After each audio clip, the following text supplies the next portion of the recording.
I'm your co-ghost Anthony, And I'm your co-ghost Kaylee. and this is Two Ghosts Review Daredevil Born Again.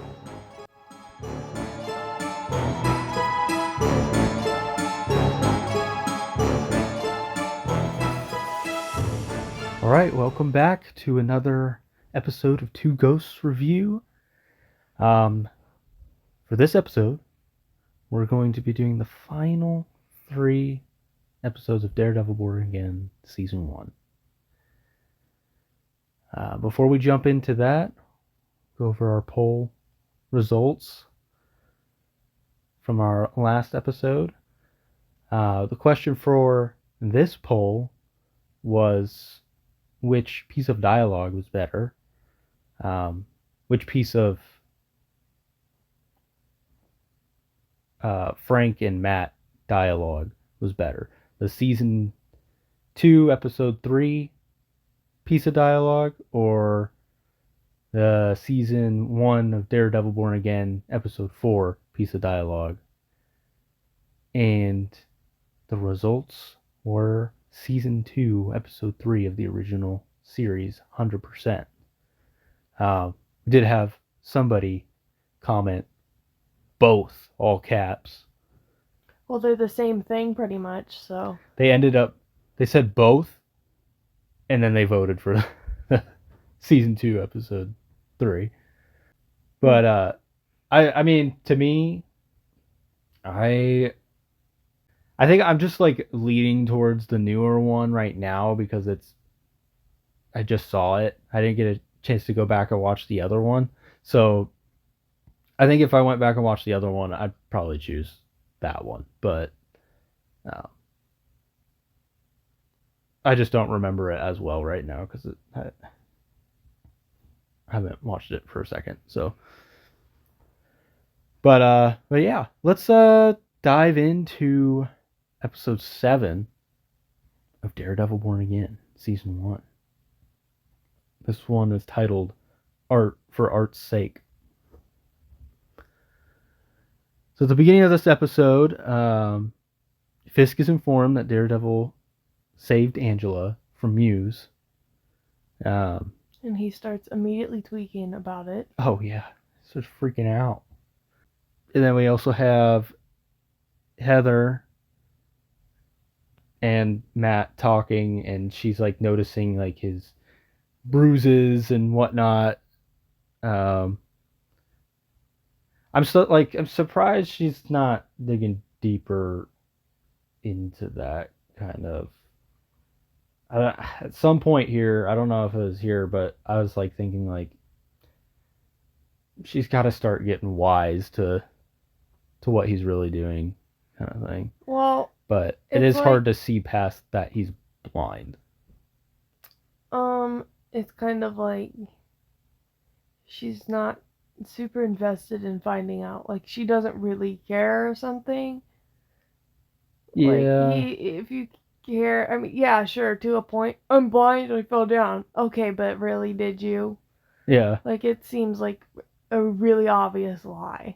Yeah, exactly. Yeah. I've never seen you do anything like that in front of anyone. This only ever happens when you're alone like that. Like, you'd be like, yeah, well, I don't have anyone to warn me. Like, it just seems like super weak and like a cop-out. Yeah. I like, what I'm saying is like, maybe she's thinking like, he's doing something else, but it's hard to. You're lying. It's not just because you're blind. Yeah, like, it's got to be something else, but like, I don't think she would think that, he's Daredevil because he's blind, like, he can't go that far. He's getting hurt some other way. I mean, yeah, I don't think she would ever jump to, like, maybe, like, he's out, like, getting picked on, or he's fighting or something, like, he's blind fighting. He runs into bullies on the way home from the firm. And then we have, we have, so like Matt is now like in his Daredevil suit from the last episode finally, and in this one, he is like asking Cherry basically for help, like help him figure out how to get to Muse. Like put out feelers, I think is what he was kind of saying, but Cherry refuses to help him um, and further his vigilantism. And then, yeah, Fisk is tweaking out, and Buck, his assistant, kind of like warns him about just going all out after Daredevil and the optics of that kind of. But I want to. Yeah, but oh man, does he want to? He's like, oh, please let me go after Daredevil. It's all I ever do. It's what I was born to do. It's like I was made for this. When I was a boy, my father told me there would be this devil man, and I would have a lifelong struggle with him. And then we have the police find Muse's hideout, and Angela tells Matt about Muse's portraits that she noticed of like all different faces of his victims, and Yeah, and you're telling me that because he feels his girlfriend's face that morning, he's like, I can feel the nuances in the blood on this paper, and it's identical to her face. I can feel the texture. I can feel I can visualize exactly what this is. It's not Braille. I can see the picture because I'm touching the paper.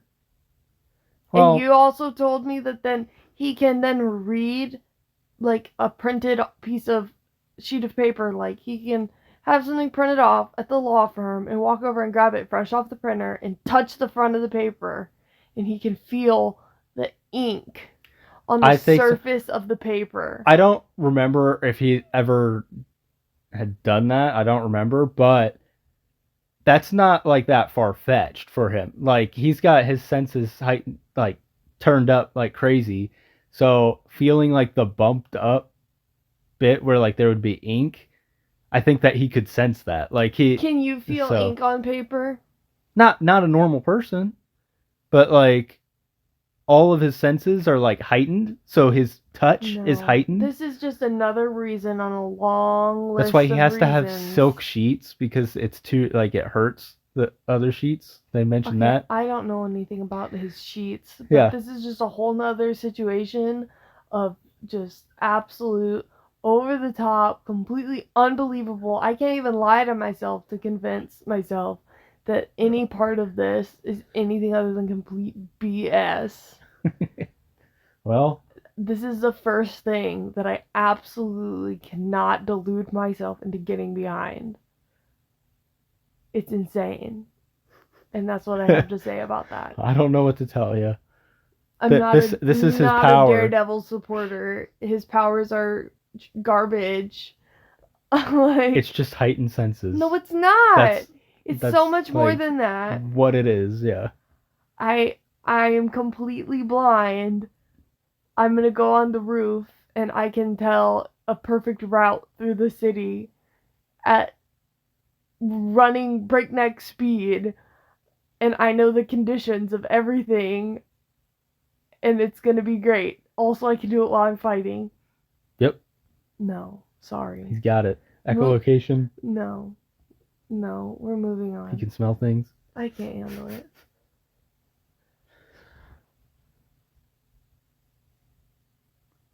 So yeah, then we have Vanessa meeting with Luca, and Luca kind of like throws out there that he wants to overthrow Kingpin, and Vanessa like kind of is like, yeah, I'll help you, kind of, but not like fully saying that. And then we go to Heather doing her therapy session with Bastion, who is Muse, that we find out. Who it is the kid from Wednesday. Yeah. Kid, if you The person think. that's probably our age. Yeah, Kid. yeah, kid. Air quotes. Um, so he's having his therapy session. Um, and Fisk gets informed while this is happening about Bastion and his past, and we do get a explanation for why he's good at fighting. They just Yeah. well, they put like a whole story to it too. Like his father made him learn it and like got like the best teacher in taekwondo around, and he hated it, and he ended up killing his teacher, but like they couldn't prove it or something. But they put like a whole story to it. Um, so that was nice that they actually gave an explanation as to why he was able to hold his own against Daredevil. I just really struggle with the multiple little things in this show. Mm. Like this Like was what? over so fast. Yes, And they yeah. tried to add so much. It doesn't matter. You know, like he's dead in 20 minutes. I know that I. This is probably the now that we've seen the whole show. This is like my biggest letdown Even White of the Tiger show. though, like I don't care. Why did you make this tiny arc? Yeah, It's like 2 tiny arcs in this, like, and they don't matter. yeah. I was okay with White Tiger at the beginning, with how long that was, but Muse, this should have felt bigger. Like this should have been longer. It should have been like Daredevil, like investigating these killings and like them maybe getting more gruesome and gruesome kind of thing, and like it builds up to like something like his big, his big piece or something. Yeah. But no, it's like 2 episodes and he's Dead. dead. Yeah, like, very disappointed with that. I thought he was a really cool character and cool villain, and that they just wasted him in this. Um, then we have Daredevil going back to Muse's hideout, and that's where he, feels the paper, and it's like his eyes are crossed, right? Oh, Heather, and then the girlfriend that I barely care about. yeah, so he runs over to her office, I guess. Um,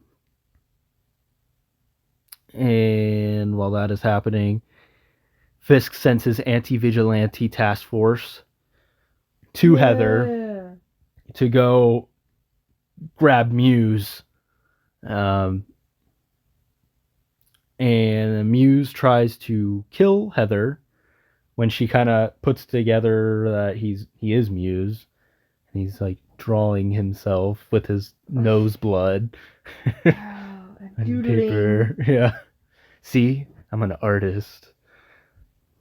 I'm so edgy. Yeah. So yeah, what he kind of like knocks her out or something and ties her to the chair. Um, and then she wakes up and he's like about to kill her. He's got like, I think this is supposed to be like his big piece, but it felt like it wasn't like he was gonna just use her warranted. blood, like yeah, yeah.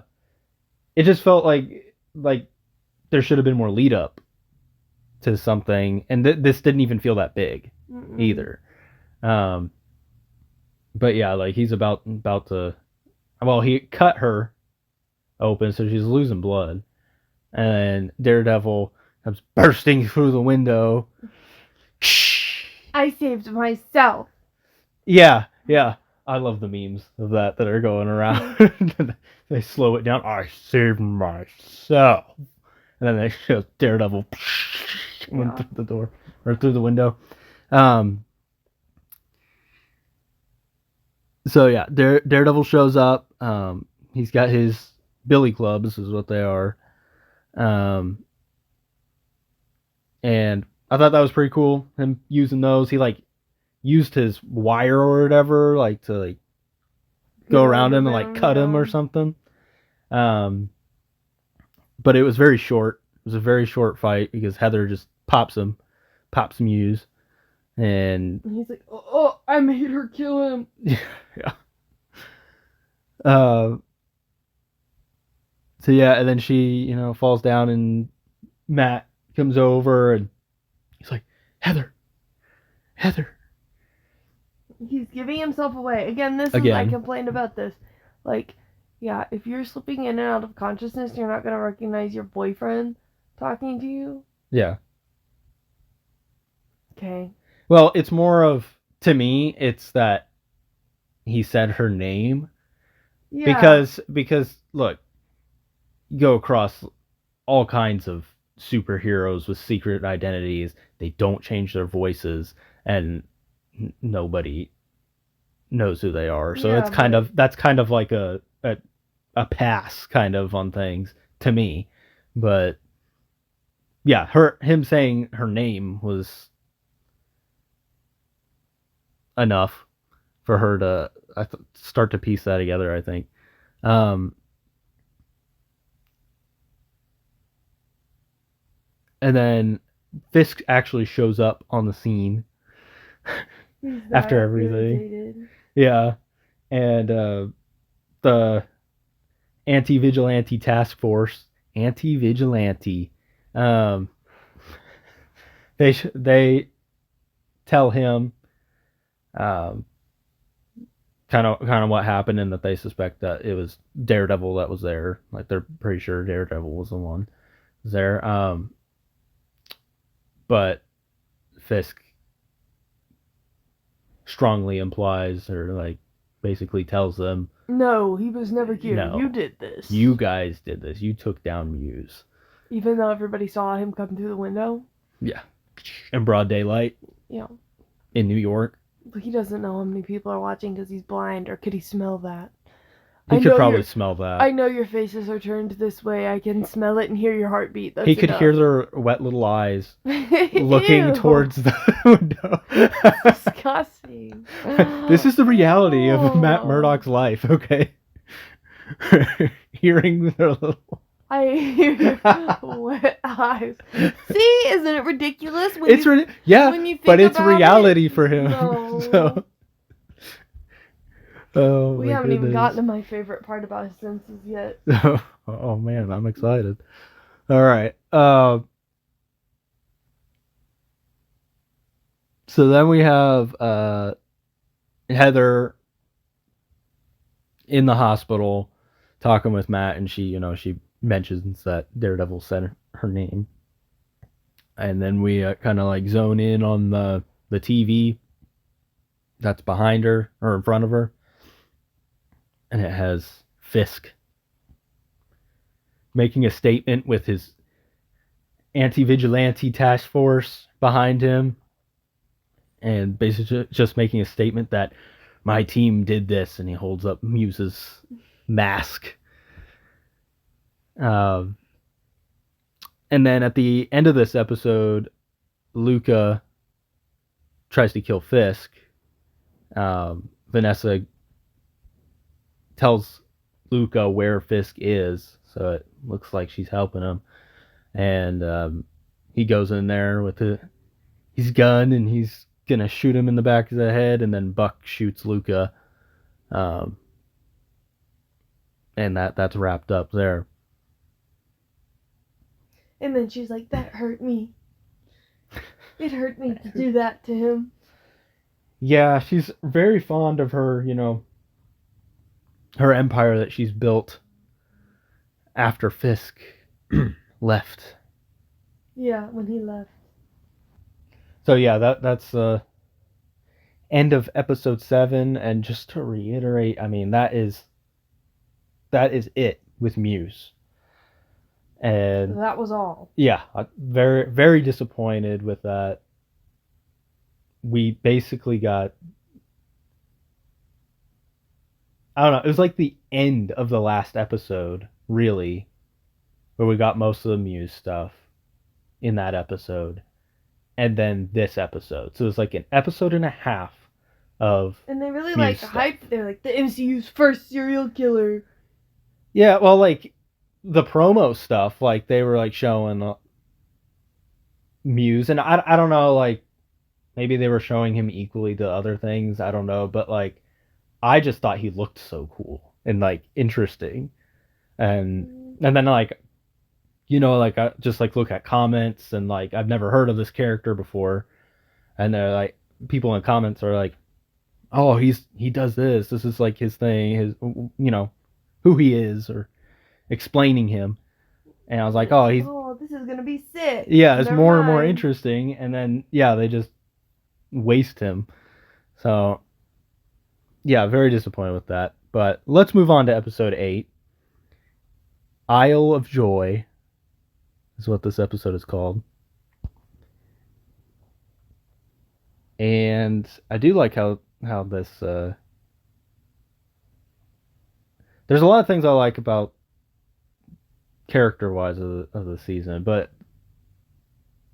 we start off with Point Dexter in this episode, where he gets moved to Gen Pop. And we find out later, Fisk moved him there. But I'm glad that they brought him back in from like the beginning of the show. It feels a little more. This feels more worth connected. it as a little arc. Yes, yeah. Than the other thing. It feels more part of the story because of the beginning of the season. It seems to like I've said a million times I struggle with the courtroom stuff, but to me it seems like the show really should be about Fisk doing his stuff as mayor, and then Matt, I don't know what he should be doing other than this courtroom stuff, but just the way that they tried to make these courtroom things like story arcs, those little tiny little blurbs there feel like they need to be something else. Like a different, they didn't fit the mood of the season or something. Like they're weird and out of place. And then whenever he's doing, I don't know how to describe it, like daytime stuff when they're showing him maybe at the firm or something, that feels more a part of what Fisk is doing, and like this guy being in prison, just like the little extra things on the side feel like they are the show. And then these weird White Tiger courtroom thing, and then they were like, let's get a kid with mental health issues. Like it just seems like weird little like filler things that they tried to like make a heavy emphasis on that were barely even an episode and a half. Yeah, it's, you can tell that they rewrote the show, I guess is what I'm saying. They tried to hang on to things or something. I think, okay, so I mean I'm giving more of my thoughts on the entire season, but we're in the third part of this review. So compared to the original Netflix series, so my complaint with the original Netflix series is, it's too slow. But what they did really well was they focused on basically two main villains or main characters that the story revolved around. A lot of times it was Fisk. One of them was Fisk, but then like another one would be like the Hand, like the group The Hand, or the Punisher in season 2, or Point Dexter in season 3. So it was like Fisk and somebody else, but they like intertwined their stories. And they did a great job with that in the Netflix. In this, I feel like they tried to throw way too much stuff in, and they don't, 5 instead of 2. Yeah, they don't have enough time to do that. So, like if they just picked Fisk and Muse and just ran with that, I think they would have had a perfect balance of like pacing and just two characters to focus on. 9 episodes is plenty for just like 2 characters with intertwining stories, and it won't drag like the old show. Yeah. But what they did with this one is like basically they're like, we got to bring back all these other characters from the original. We got to make a bunch of new characters to throw in here, and we got to bring in MCU characters as well. It's like they were just throwing in everything. So take out this Muse guy. That's fine. Yeah. I would love for them to use him later, but like But he doesn't fit right yeah. now. So like that's what I'm saying. It's like They were forcing it or something. I liked all of these characters, and that I thought that they were good, and I wanted to see them, but they just didn't all fit. Like they just didn't have time. You can stretch that out to put them in another season, the next season. Mm-hmm. You know, make a new story in the next season with them. But hey, actually, I did have a thought when I was thinking about how they made the season. I feel like this season is like a mini version of how they've been laying out their multiverse saga. Like too many characters, and they don't give them like the right focus. Mm. You know, like some could be interesting, but it's like there's so many and they don't connect that it's like a little mini example of the multiverse saga. Anyway, let's move on.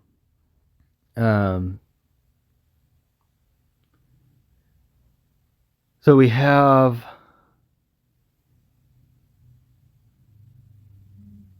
Fisk bringing Vanessa to Adam, who's still alive.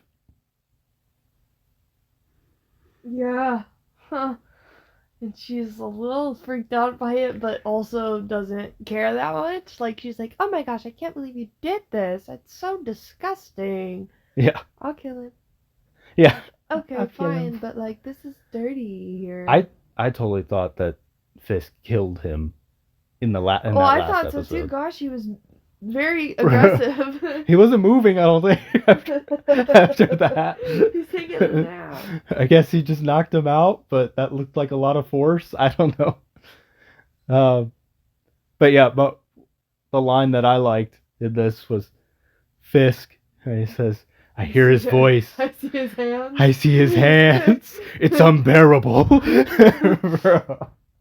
And I think it like the camera like showed like kind of like focused on his hand. Yeah. Oh, that was hilarious. But yeah, Vanessa ends up killing Adam, and I got like later in this episode, it was like at the dance when she's talking to Heather and like basically firing her. Mm-hmm. It's like her killing Adam basically solved all their issues. Yeah. I felt like it's like we're good now. Like, yeah. Yeah.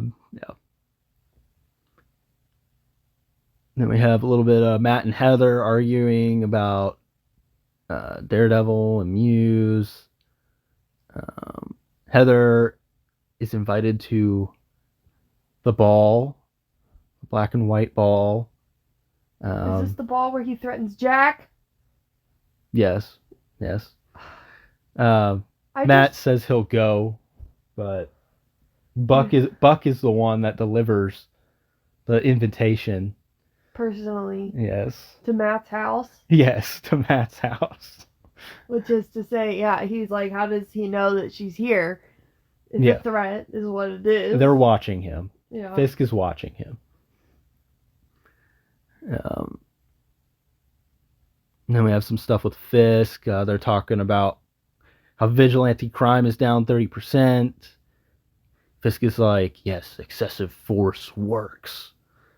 And then he promotes Daniel to deputy mayor of communications. This guy, best time of his life. I will work for you forever. I love you, Fisk. You're like my dad. I mean, I like the theory that like this is his son. It's just a fun one. I don't know if that's really true or not, but I the one thing that makes me think, ooh, maybe is his like the way he presents himself in some situations. It's like he like you know how Fisk kind of like I don't know like hangs his head a bit like over Yeah. himself and like talks like this like to the side Yeah, to he does somebody. that to his friend a lot. Yeah, Daniel does that. He's like so I don't know. Maybe it's hinting at something. Maybe we're way off on that. But um, then we have Matt coming into the firm and Kirsten telling Matt that Poindexter has been moved. And then this Madison guy that Kirsten's been talking about the whole season. Um, basically, Matt figures out he's lying. He listens to his heart and realizes he's lying and doesn't want to represent him and kind of storms out. Uh,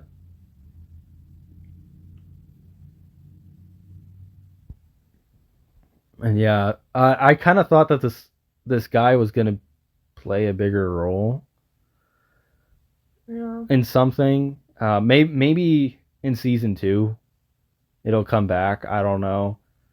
Uh, but it felt kind of like like it was something underlying because Kirsten just kept mentioning the Madison account over and over and over again. Like a lot of her parts. She's just kind of useless. Yeah, I know. It's the less interesting side of things. Yeah. But I thought like that was gonna be like something like laying low, and then come up as something big later. But maybe it's coming in season two because season two it was all supposed to be one season at the beginning. Yeah. So I feel like obviously with the end of this season it does feel it feels like it's leading into just the next part of like one big season. It feels like a mid-season to me, mid-season finale. um Nothing like super big crazy happened.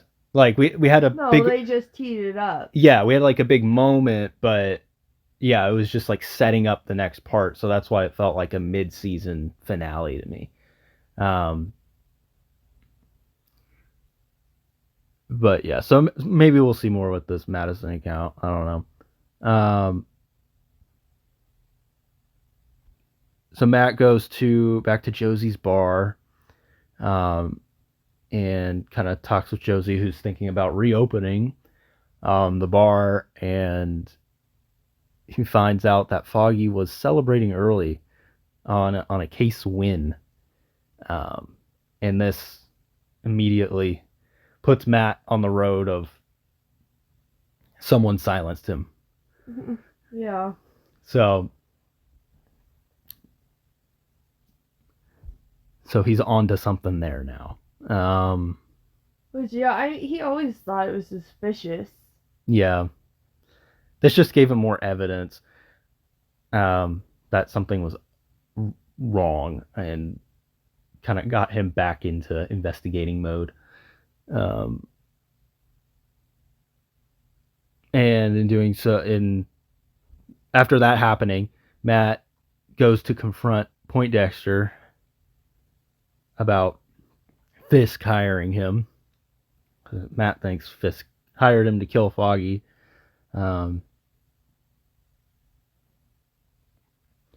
and then Poindexter is not really saying much. He says he'll only talk to him on the outside. And Matt smashes his face on the table. Guard! He just started beating himself against the table. He's crazy. He's wild. I thought that was funny when he called the guard and he beat him up and he's like, guard, he's being crazy. You know, for a moment there, I was kind of like thinking, did he do that on purpose? Matt? Yeah, like, well, just because of the line before, that's kind of why I made a note of it while I was watching. Um, when he says like, "I'll only talk to you on the outside." And then he's like, "Fine, I'll beat you up so you can get out." Exactly. Yeah. Like for like a little I'll part of me help you was get out. like, yeah, he wants him to get out so he could talk to him on the outside or something. But I don't think that's really why he did it. Um,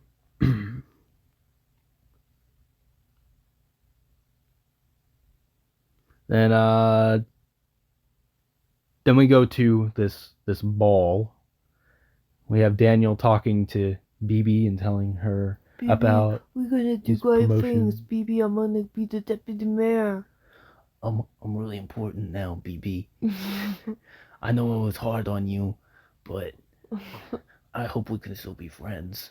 I can make you do more stuff, BB. So yeah, we have that, and then we have Point Dexter breaking out, which was pretty sweet. Oh, But yeah, so he got taken to the little Infirmary, infirmary whatever. thing, yeah. And then how did that happen? He got something in his mouth. And that's all it And takes. yeah, that's all it took. It was like, killed the two guys in there. We do see like his. We've never seen this before for Bullseye, um, but like the blue filter that kind of goes. We get it at like the beginning of the episode at this point, and then later in the episode as well when he's sniping. But I saw something that it's like this. This is basically confirmation that he's got powers now. After the end of season 3, when they did the surgery on him, they put something in him. I forgot the word. But they did that surgery on him, and then like the last shot was like his eye, and it had like the ring, like blue rings in his eye. And basically his power, from what I've seen online now, people explaining it, is he just has like super good vision now, like an enhanced vision. Um, so he's basically the opposite of Daredevil. he can't. Daredevil can't see, and now Bullseye has like insane vision, um, which just levels up his ability, basically, that he already had. Does the scope take him down then? Honestly, he probably didn't even need the scope. He wasn't that far away, and if he has intent and like better vision, then like intense vision, then he probably didn't even need that. Mm. It just came with the gun. Um, and then yeah, we have a little bit of Heather kind of getting fired by Vanessa. Um, and then we have Fisk threatening Jack, exposing Jack. I hate that so much. I like Jack. But like that's a thing. Like you said it before. He's like one way with his family and one way out. Yeah. And about like he's got to get business done, but then he plays like a nice guy. But then also he's out here as a vigilante. Yep. Officially. And that's his downfall, man. Sad. That's what Fisk is like. I'll expose you as the swordsman if you don't give me money, basically. Poor Jack. Yeah. He's just trying to be like Kate. Yeah, he just wants to be a hero. He just wants to help. Jack is gonna be on the next Avengers roster. He's gonna be a surprise Thunderbolts member. I'm ready for it. That's the hero that's gonna make the difference. The swordsman. You know how they've like edited out Taskmaster? They're just putting him in. Yeah. I'm ready. Me too. It's gonna be great. Then we have Officer Powell assaulting a waiter or something. That's not assault. This is assault. I'm gonna fry your hand. Ah! Um, and yeah, he kind of he stands up to Gallo, the police commissioner, by doing that. Kind of like You're not in you're not in charge. charge. Yeah, we are. Um, and then BB talks to the commissioner and kind of makes plans with him. Like she's like, if you ever want something to get out, you can give it to me. And I don't always write under my own name. I have other names basically that I use. Um, and there was kind of like it felt like an agreement that like he was going to send her files on all of these task force guys, Mm-hmm. which could play into season 2 pretty well. Like that maybe he got those files over to him before his untimely demise. His untimely design. Design. His design. His untimely headache. Yeah, he got a little headache. Poor guy. He needs some Excedrin.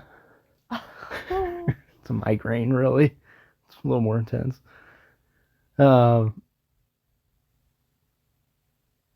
Yes, then we have the dancing start. And Yes, the dancing. yes.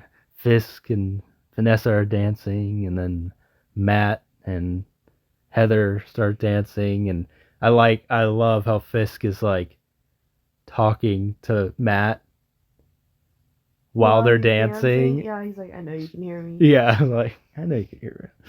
He's like talking to And his him. girlfriend's like, you're not even paying attention to me, are you? Yeah. Oh my gosh, so annoying.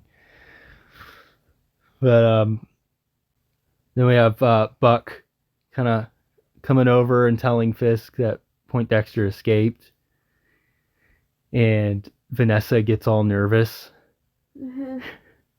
and is trying to tell Fisk something, but Fisk is like, not here, because Matt can hear. Yeah. And then Matt starts to kind of put it together because he can hear that Vanessa was the one that had Bullseye, like sent Bullseye out to kill Foggy. So he cuts in on their dance, on Fisk and Vanessa's dance, and steals Vanessa, And then switches partners. Yeah, Fisk just stands there. Yeah. It's like got Heather kind of like A hand on her. yeah, like on her back, but like they're both facing the same direction and kind of like barely moving. It's not like they're not really even swaying, like they're just kind of bouncing a tiny they're being tiny like bit. NPCs or something, like Yeah. just standing there. But yeah, I loved Matt basically confronting Vanessa, and then Vanessa like tries to run away. Yeah. Like turns around real quick, and he like pulls her back, and they continue talking. But I thought that was funny. And yeah, while Fisk and Heather are doing their little NPC dance,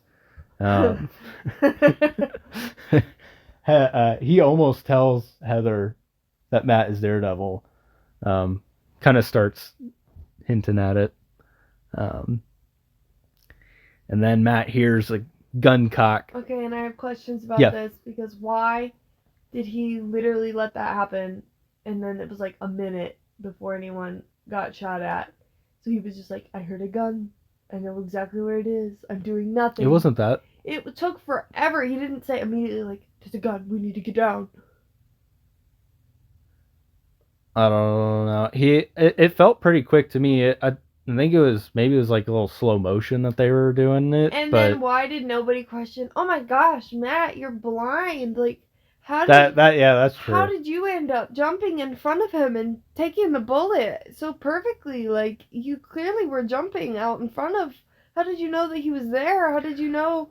I would definitely have some questions because even if you said, because he's used this excuse before, that his hearing is a little bit better than others, just a little bit, just because of the blindness. Yeah, but If he threw that out there for this, that's not an excuse because how did you know where he was standing? How did you there's know so much where noise the bullet around was coming him. from? How did you Right. know Yeah. anything? Yeah. And nobody has said anything about that. I know. Yeah. I don't like it either. Like it. He threw himself in front of Fisk. Yeah, he did. I'd be like, are you blind at all? No. Well, I know he's not, but like, are you blind at all? Well, Like the he way is you, blind, but yeah, but the way you did that, like, definitely not blind. yeah. Are you Spider-Man? That'd be funny. I bet he's Spider-Man. Matt, I have a serious question for you. Are you Spider-Man? You have to tell me or we're breaking up. No, I'm not Spider-Man. I'll even take a lie detector test. Yeah. Oh. So yeah, he gets shot, and looked like it was just like a shoulder, like just I don't know, maybe it was like the arm, like shoulder, like graze, or like right in the shoulder, It looked like something it like went in that. his shoulder. Yeah, yeah, it did because I remember seeing now when in the next episode in his like hospital gown, he had like a blood spot kind of um like in the middle, like his chest to shoulder area. Armpit-y area from the Yeah. front. So yeah. Then we roll into episode 9. The last one. The last Thank one. goodness. The finale. Titled Straight to Hell. We get a 1 year ago flashback. Finally. And see Vanessa getting Bullseye out of. It didn't look like he was in prison. It looked like he a was psychiatric in a, facility or something. They were Yeah. giving him so many pills. Which for what? And he obviously did not seem like himself in that scene. Like the pills were like kind of dulling him.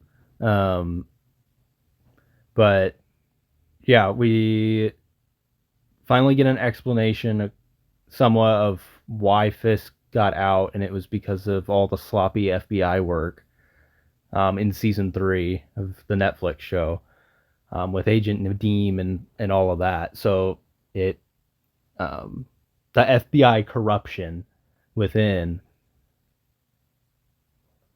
was enough to weasel their way out of prison, and it was also enough to get Poindexter out of his psychiatric facility, apparently. So, and we come back to the present day.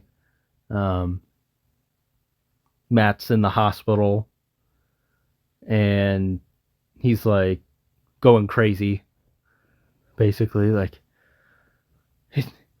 it was Vanessa. It's Vanessa. Well, he calls his like, girlfriend the wrong name. yeah, calls Heather Karen, and it's like I gotta go figure out how to take Vanessa down, basically. Well, Fisk, Vanessa, whatever. He's talking like the people in the room know that he's Daredevil and can Yeah. do something. Yeah, basically. And these girls are like, Matt, you need to lay down. You need a rest. Matt, you're crazy. We'll come back when basically when you're off your meds, but we're gonna say after you get some rest. Yeah, because they keep saying, I was like, you're on meds or something. Maybe that's just what I was thinking. I thought they said something like that though. Anyway, Fisk and Vanessa are fully kind of like on the same page now, I feel like. And they kind of have this conversation where Fisk reveals his real plan, and that he's like, you move millions through Red Hook. With what we've built here, we're gonna move billions. It's like, and I think Vanessa felt like he finally saw her for her value, and what like she did for his empire basically, and is like now he's she's helping again. yeah, she's finally seeing like his contribution to what she did, like building off of what she did, and she feels appreciated.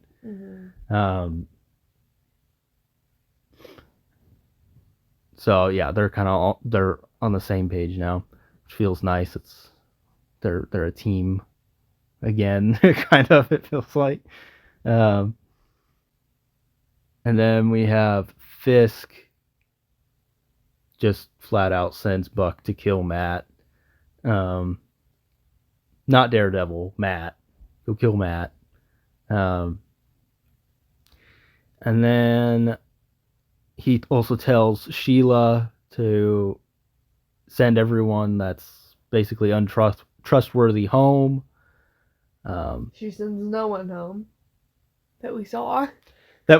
Yeah, I don't know. She might have sent people home. She seemed like she got immediately stopped by what's his face? Gallo. Yeah. Fisk also mentions, the city's at a tipping point. He just needs a little nudge, kind of thing, and so he plans to black out the city, and yeah, Gallo kind of tries to get Sheila onto his side, which she seems like feels she's on the fence anyway. Yeah, it feels like she's more against Fisk throughout the season, and then this felt like she'll probably go with Gallo on it, but she doesn't end up going with Gallo on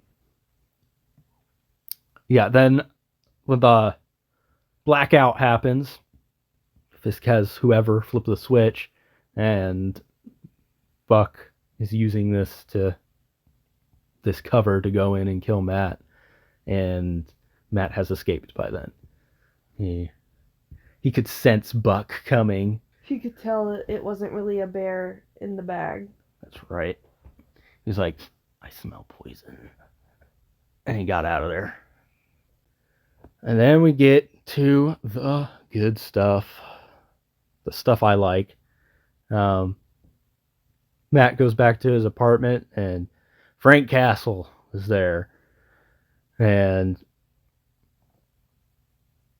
it's basically Karen. He doesn't say Karen, but we find out very soon that it's Karen. I feel stupid for not figuring that out, because we're like, oh, who sent him? And, it could have been Foggy. I just wanted it to be Foggy. I mean, the obvious person that it would be Karen, because they have a close relationship. Oh, is that what it is?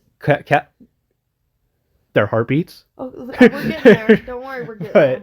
But yeah, like, I think it was season 1 of Punisher, like, Karen was in that quite a bit, too, and Daredevil, and Frank and Karen were, like, I feel like, I don't think they were a thing, but, like, they were almost a thing. I cannot. Kind of, like, we're getting there. I'm trying to remember if they were or not, but I don't know. They were at least, like, super close. But I remember she's just infatuated with him. Yeah, she's definitely infatuated. But she thought he was interesting, like. Oh yeah, he's so interesting. She thought she could fix him. I can fix him. But yeah, we get Matt and Frank kind of talking a bit, but then these anti-vigilante people. Anti-vigilante, I like how that sounds. It does sound good. I like to say it. Mm-hmm. Feels nice. Anti-vigilante task force um, comes to get Matt, and uh, so Daredevil and the Punisher fight him in Matt's apartment, and I thought this was the better of the two Punisher kind of fights that we had in this episode. Um, but I think they just used too much slow mo in this for the Punisher at least. Like it caught my eye. Like it was like I just wanted them to like let it happen fast. But they wanted you to see all the blood. That's fine, but like you can do it fast and make it splat. You know, it's I like it better when the Punisher is like moving quick and like switching between guns and stuff like that. But they kind of just had a bunch of slow mos. I liked him shooting through the drywall. That was cool. Um, and then Matt, kind of trying to be like, don't kill him, don't kill him, don't kill him. As they're like dropping. Um, but yeah, the one that's left at the end is the one that killed White Tiger. We find out. My process here, when you said like, oh, maybe it was Foggy that sent him, be it your wishful thinking. Yeah. I said, do you think Foggy would do that? Foggy would send someone that he knows was gonna kill people, even though Matt doesn't like that, and Karen would do that. Yeah. That would Karen- make sense. That Karen makes would. more sense, which it was her, Yeah. but yeah. It was her. Yeah. Yeah. Yeah. But yeah. So this guy is the one that, and I was right. That spray paint on the chest, that was the matched up one from that behind the scenes picture I saw. Is that guy? But yeah, we have he, Daredevil or Matt figures out that that's the one that killed White Tiger, and he's like struggling with it. And I like Frank in the background. He's like, do it, Red. like pushing him, like, yeah, kill him. But he doesn't do that. But yeah, Frank is like gonna try to kill him. Goes to try to kill him, and Matt stops him, but he just kills another guy that's still alive. And then they're fighting a bit. A grenade comes in, and they fly out the window, which we don't really thought it was a little cheap, but they weren't doing very good with it anyway throughout the season. But they didn't really show them swinging down to the car, because you saw like his grapple hook, and he grabbed Frank as they jumped out, but then they didn't show him like actually swinging down to the car. But yeah, then on the ground, Karen's just driving up, coming to And you know see. what? I'm proud of her. Her Yeah. nose wasn't running, and I don't It think wasn't. it did the entire time. Yeah. She's been working on that in between. She's been taking some like Mucinex and stuff to dry herself out. It's a problem for her. It really is.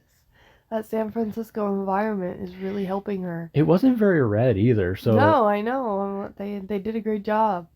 they probably like warmed up her nose before she filmed her thing. It's character development. They're showing she's been in a different area. It was I extremely just came from noticeable San to Francisco. me. Well, San Francisco's a little cold, but I don't know, man. I've changed. The pollution is different in San Francisco. It doesn't bother her as much. It's allergies. Yeah. She's allergic to the city. I have allergies in New York. It's all that concrete and metal. Um, Maybe she's allergic to rats. maybe. Rat dander. A rat. That rat dander Karen is gets allergic. up in my nose, makes my Karen. nose red. I start running She's allergic. Why does she sound like the country Punisher? because that's what it sounded like when you said rat dander. Rat dander. Rat dander. Oh, Yeah, the Punisher shows up and then, or Karen shows up and then Matt's like, I gotta listen to everyone's heart. Who's in love with who right now? yeah. Everyone's in love with each other. Oh my gosh, it's so much. Did you hear his heart? Oh, I wish they would let us hear it. Yeah. They do sometimes, but No. not this one. I don't want to think. hear it all the time. I bet Karen was just so excited to be at Frank's place. Oh yeah. That's why her heart was beating so fast. Oh. I can't believe I'm in basically his bedroom, because this is his bedroom. This is his whole room. I'm so excited. Oh yeah. So, but Frank stays behind when Matt and Karen go to find these papers that Foggy was going to submit before he got killed. Is this before Or or after he got. After they're sewing him up, and he's like, I can do my own. Oh yeah, he did that. I can do Yeah, my own. before. Don't touch me, woman. Yeah. He's a man, all right? He's got, he's a man because of that and like the grunts, He does a He's lot like, of grunting noises. "Ah!" Yeah, it sounds like he's like working on a poop or something. Who does number 2 work for? This is like some Austin Powers noises. It is funny. And I like to laugh about it, but I still love it when he does it. Oh. Like, That's what I said when we were watching it. This is TV for men. Boys like it. "Ah!" Yeah. Yeah. Just feel all that anger, Boys like it. Anyway, they go. Matt and Karen go to find these papers, and Frank stays behind. And Karen probably cried in the car on the way over or something. No, her nose wasn't red. That's true. She's holding it in. She's being strong. She's pushing it down, deep down. Yeah. But yeah, they get there and they go through some of Foggy's and Matt's stuff, I guess, and No, I packed this box even though I'm blind. I remember this. He was literally just like sitting in front of it, and then all of a sudden he stood up and started going through it. He's like, I packed this box. How did you know it was there? Could you smell your own finger residue on the box? I thought that he got up and like felt the box before he actually opened it. To me. But I mean, either way, he probably did smell something in there. What is he, a dog? So disturbing. He's got senses probably better than a dog, so... I packed this box. It says avocados in here. I can sense that the engraving is on that plaque. A. V. Yeah. Yeah, then they find... So this paperwork that he is going to submit, or it was like evidence that Red Hook Docks was a free port. So... It's not New York territory. It's not even U.S. territory.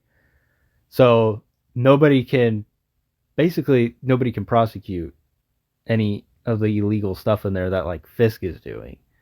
But it helped his case with Benny at the beginning of the season a year ago.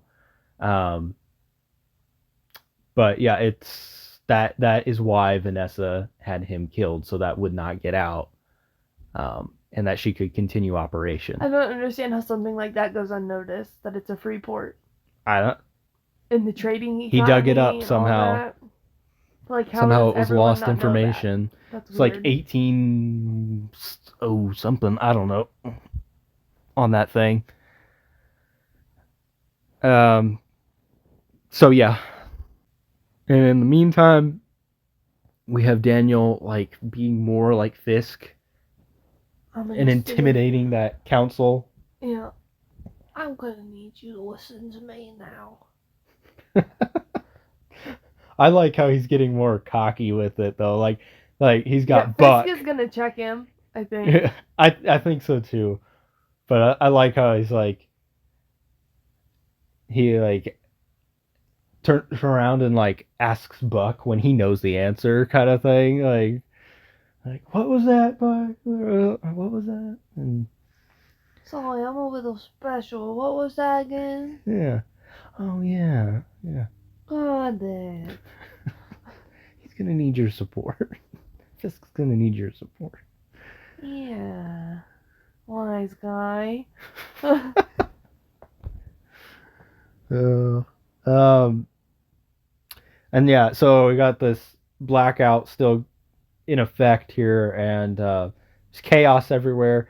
We got some of that like BB footage of it, and the last clip of that BB footage shows like the girl with like the flares or something like leaning back. I was just thinking of the Joker movie, the first Joker movie. Like that's what it looked like, or made me think of. But we also had some officers just kill a looter kid Yeah. and then call him a vigilante. He was a vigilante. Yeah, I think stuff like that within this episode is really like setting up the next season well. I think if they just keep with this storyline of the anti-vigilante task force and all that Vigilante. and what it's doing to the city. Yeah, then we got Punisher. He stole or took a radio off of one of those task force members and was listening in that they were falling back to Red Hook docks, and so he heads on over there. And we get our second Punisher fight. Where he gets his booty kicked. Yeah. Very, very disappointed with that.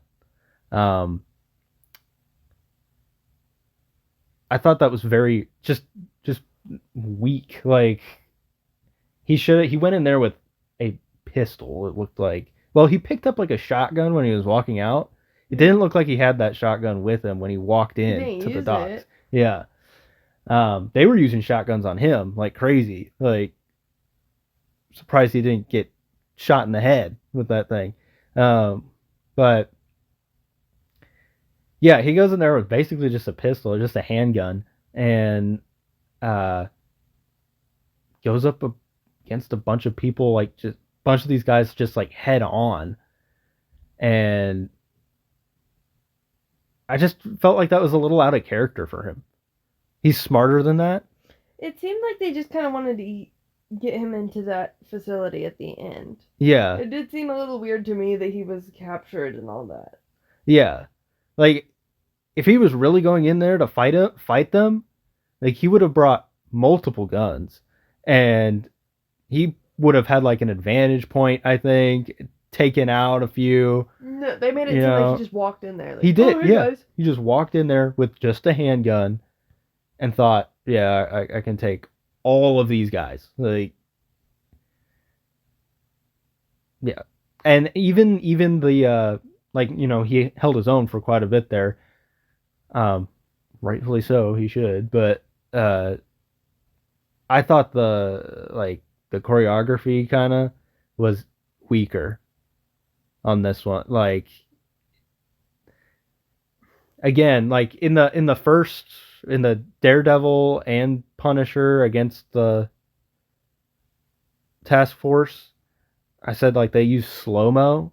In this one, they didn't really use slow-mo, but like his choreography or whatever was like slower. Clunky, yeah. It was like clunky, and it's been way better in the past. Like, he's faster, boom, knows where to Like he knows his next shot. Like he's moving, punching, but here he's like, it's like you can tell like it's a fake fight, kind of like. Yeah. So I wasn't too happy with that. Well, yeah, and it's not like he went in there to lose on purpose. Right. Like why would he do that? So,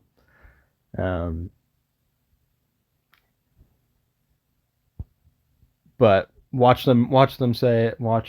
season 2. He went in there on purpose to get captured so he could get closer or something. He wanted to talk to Anthony. Yeah, he wanted to talk to me. That really hurt. I felt it. But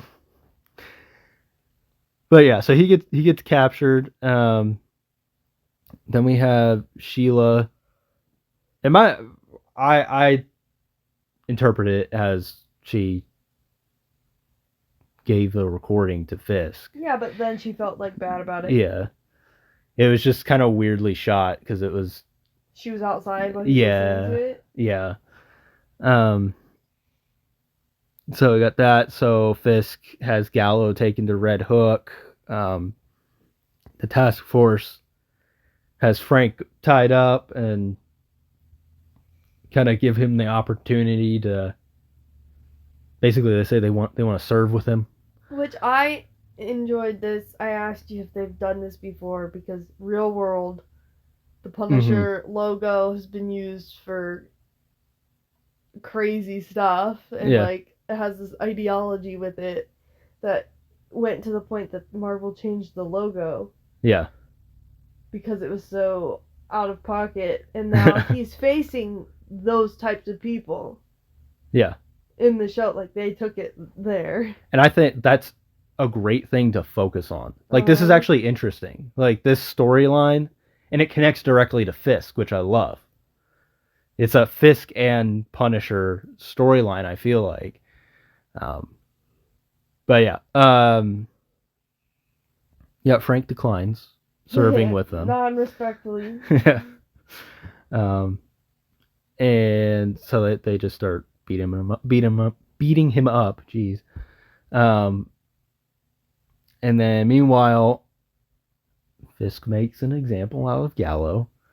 And he and crushes his head. Skull with his bare hands. Brutal.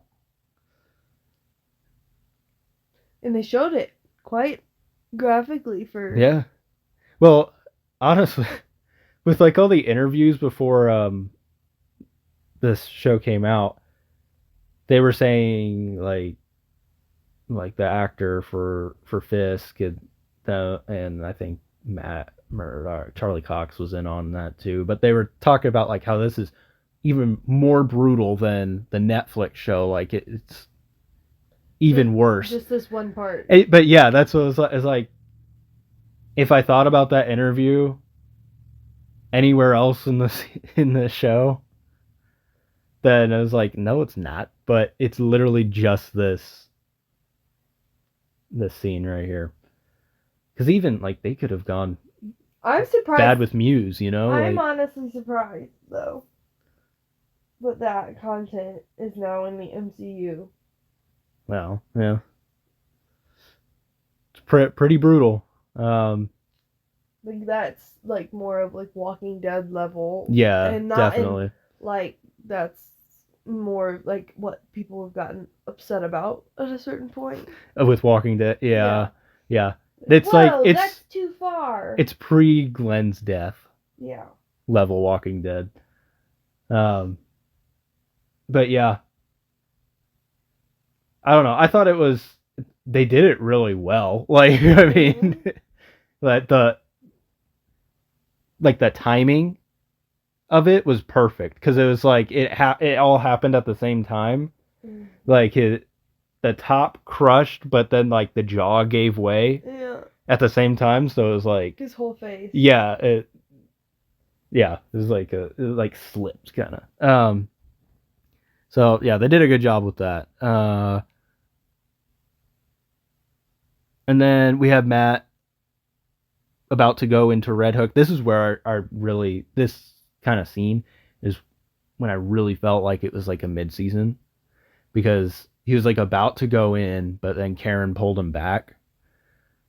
But like if it was like a finale, he would have gone in. Yeah.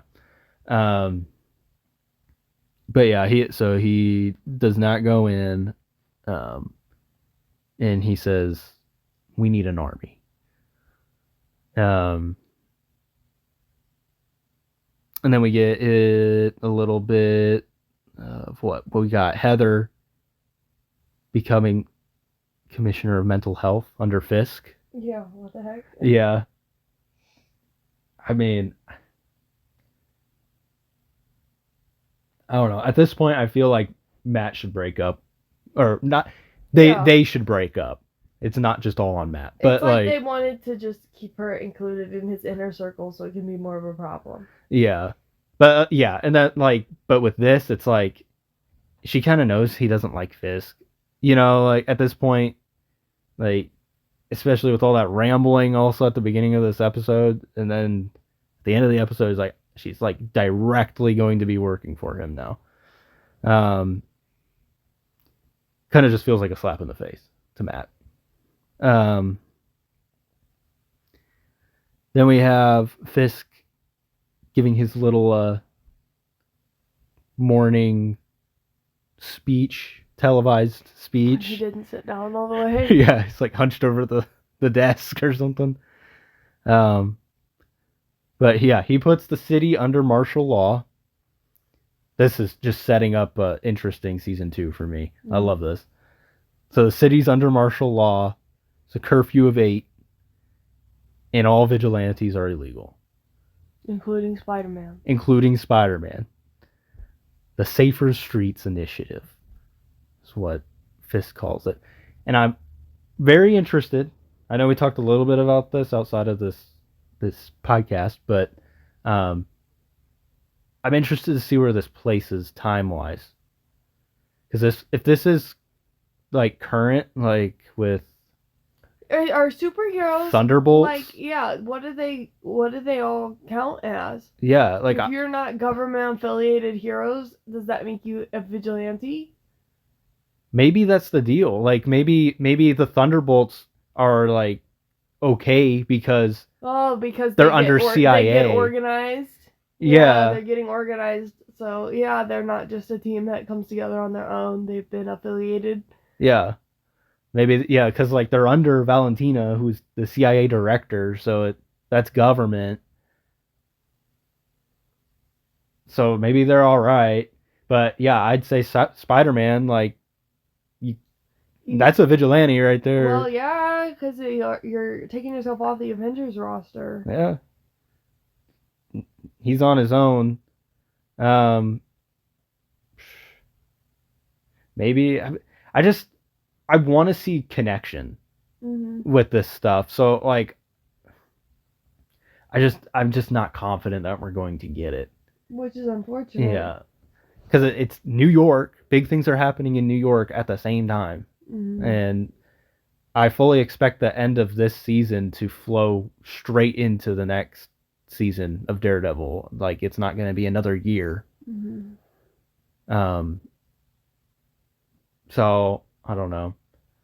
Maybe because like I want to say, well, now we got Sentry or Void or whoever, and they're like, you got to go up against, he's causing problems or something.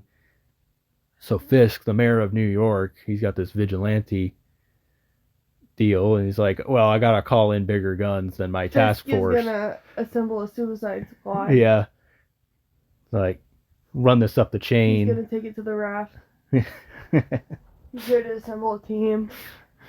And also with Matt at the end of this episode, after Karen gives Matt this pep talk and then brings him out into the bar, which I'm assuming that they all now know that he's Daredevil. I felt like that was what they were trying to convey with that, even though they didn't show him. He revealed himself to a couple cops. Yeah, I don't know. Like maybe he didn't. They didn't show him like be Matt, then be Daredevil. It's like he's with Karen back there. Yeah, I don't know. Maybe he's not revealing himself as Daredevil, but it just felt weird because it was like we have that line like we need to build an army. We need an army or And you something. got the owner of a bar, 2 police Yeah. officers. It's not a very good team there. So like really what I'm like Marvel really just needs to step it up because season 2 could be amazing if you actually brought some heroes in from other stuff, and like made an army of for Daredevil. Um, but get some leads on people. Like Moon Knight. Let's bring Moon Knight over. Moon Like Knight let's is too big for that. do something. I think Moon Knight would be a good character to bring into that. Moon Knight would He's- overshadow. He's part of Midnight Suns, Daredevil and Moon Knight, so but and like obviously I want Spider-Man there, but they can't do that. So it makes the most sense, but they can't do it. Anyway, so we get that little bar scene, and then we have Fisk and Vanessa kind of like I feel like this was their moment skipping through the flowers, but they're just like skipping through their cages of people. And poor Jack. Yeah, you see Jack locked up over there, a bunch of rich people, and then Castle is also locked up. And the end credit scene, we have him conversing with one of my people, an Anthony, and Not the brightest Anthony. no, he's like Doofus Rick. From Rick and Morty. Yeah, he's Doofus Anthony. Okay, we got Doofus Anthony over here, and Frank kind of lures him in with Taka, New Jersey, or whatever, and He wants to shake his hand. let me shake your hand. Let me get a hand on you. Let me touch you. And me, I said out loud, I was like, no, don't do that. Walk away, Anthony. But yeah, he grabs him and breaks his arm and Gets his keys. gets his keys, I guess, and so he'll be able to get out. He better let out Jack too. Yeah, you need the swordsman on your side. Yeah. See, that should be part of the army. The swordsman, Punisher, Daredevil, Moon Knight. Get it? Swordsman. Get a group. Yeah, swordsman's the weak link there, but like, it'd be fun. Kate Bishop. Great Bishop. That'd be sick, bro. And then you got the anti-vigilante task force and Fisk. But yeah, that's the end of the finale episode and the entirety of season 1 of Daredevil Born Again. What did you think overall of this season? I think the only episode I enjoyed was the last one. Really, the And last. I didn't get bored during it. Okay. I didn't have the urge to reach for my cellular device as much. I hope that the next season is better and that I just got through the worst of it. I've said previously in this episode how I feel about the random little extra plot things that don't matter and just take up some time. Yeah. And my closing thought is that you have got to stop embarrassing me in front of Vanessa. Well, when I was a boy, my father told me to continue to embarrass you in front of Vanessa. Well, it looks like we're gonna have to go see, what's her name, the counselor. Oh, yeah. Yeah, I mean, I've given my thoughts kind of throughout this episode on the season. I do think that this next season it might be better, honestly. Just because they introduced so many characters in this first season that like we're familiar with them now. And if they space things out better, like they have everything set up. Like they set things up really quick with these episodes. But I also love this storyline with the Punisher and the anti-vigilante task force that wants to be like him, but in a twisted way. Um, I also think, like I said, like they put too many different, um, just like little stories, like you were saying throughout this season. But I think it would have been better if they did, like they kept the beginning part, with the Foggy and all that. Um, and they just made it about Fisk being mayor and his task force and the Punisher. So like when we get to the Punisher in episode 4, which we probably should have gotten to quicker, but when we get to the Punisher for the first time, we should have just kept continuing with that. And like cut out Muse and like continue with Wilson Fisk and the Punisher storyline. Yeah. And then it would have been fine if we did that. It would have been fine to bring Point Dexter back in at the end. Like it wouldn't feel too crowded to do that and have those 2 end episodes to bring Bullseye back in for that shot and continue with the Punisher and whatever else would have happened there. But then you could like save Muse for the next season or whatever. I think you could have done the whole season just about the task force. But also, like, we had the bank heist episode, which I thought felt like it was just filler. Like, yeah, that's another thing I forgot about. It was so fast. Yeah, you could put more stuff in there about the task force and Punisher